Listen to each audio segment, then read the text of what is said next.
Jessica.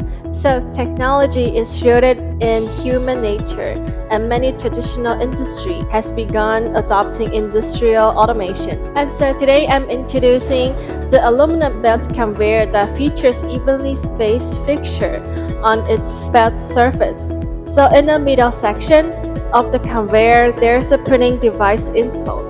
To print designs or logos on the products, the personnel only need to place them onto the fixtures. So in the past, achieving precision in products printing requires manual labor, and which is not highly efficient and consume a lot of manpower.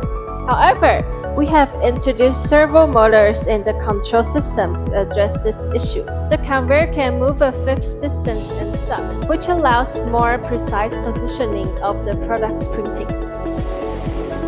So this fixture-based aluminum belt conveyor can be used in printing industry and also other contexts. And it can also be integrated with other types of machinery.